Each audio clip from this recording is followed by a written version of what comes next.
The Nene goose is not simply a bird native to an island chain. It is a biological response to fire, stone, wind, and isolation. Long before humans stepped onto the volcanic shores of Hawaii, the ancestors of the Nene arrived by accident, carried across the Pacific by storms, exhaustion, and chance. What followed was not a gentle adaptation, but a ruthless evolutionary negotiation with one of the most unstable landscapes on Earth.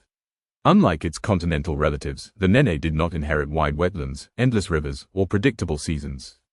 Hawaii offered lava fields sharp as broken glass, steep volcanic slopes, sparse freshwater, and sudden weather shifts.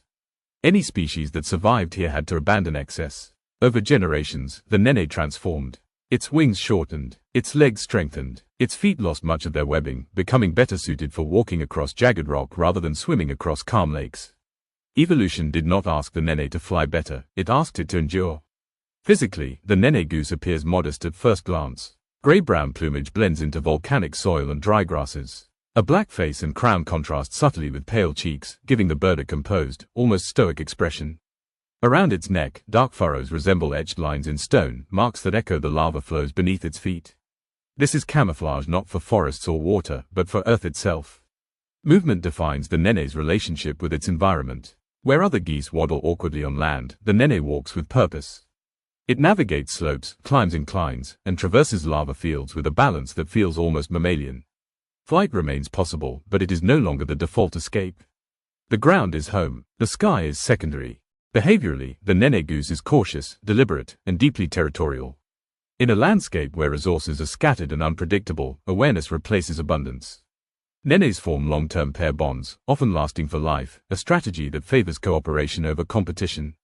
Together, pairs defend feeding grounds and nesting areas with quiet persistence rather than aggression. Breeding is tightly synchronized with Hawaii's seasonal rhythms. Nesting often occurs on the ground, sometimes alarmingly exposed, but chosen with precision.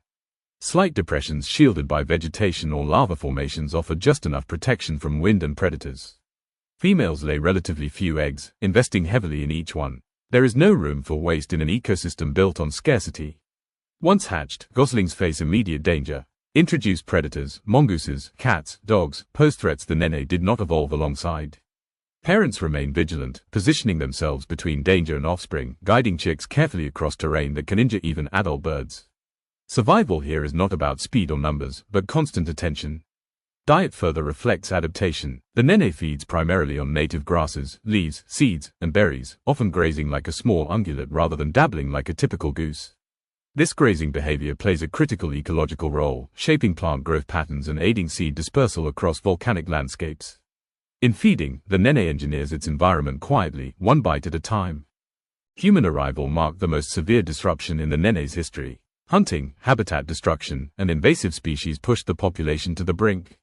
By the mid-20th century, fewer than 30 individuals remained in the wild. Extinction was no longer theoretical, it was imminent. What followed became one of conservation's most fragile success stories. Captive breeding programs, habitat protection, and reintroduction efforts slowly rebuilt numbers. Yet recovery did not mean security. The Nene remains vulnerable, its survival dependent on continued protection and public awareness. Modern Hawaii is a mosaic of ancient lava and modern infrastructure. Roads cut across migration paths. Urban expansion compresses habitat. Even well-meaning humans can unintentionally harm nenes through feeding, vehicle collisions, or habitat disturbance. Conservation here is not about restoring the past, but negotiating coexistence. Climate change adds further uncertainty. Altered rainfall patterns affect vegetation growth. Increased drought stresses feeding grounds. Rising temperatures shift ecological balances that took millennia to stabilize. The Nene must once again adapt, but this time, evolution may not have enough time. To observe a Nene goose standing against a backdrop of volcanic rock is to witness biological humility. This is not a species that conquered its environment. It compromised with it. Every physical trait, every behavioral pattern reflects restraint, efficiency, and acceptance of limits. Culturally, the Nene has become a symbol of Hawaii itself, resilient, unique, and inseparable from the land. It is not just an endemic bird, it is a reminder that isolation creates not weakness, but distinction. That survival does not always favor dominance, but persistence. The future of the Nene goose rests not only in conservation policies, but in perception. When humans see it not as a curiosity, but as a living archive of volcanic evolution, protection becomes instinctive rather than enforced. The Nene does not demand attention. It asks only for space, time, and respect. In a world accelerating toward uniformity, the Nene Goose stands as proof that difference is not a flaw, it is a triumph written slowly, patiently, on living stone.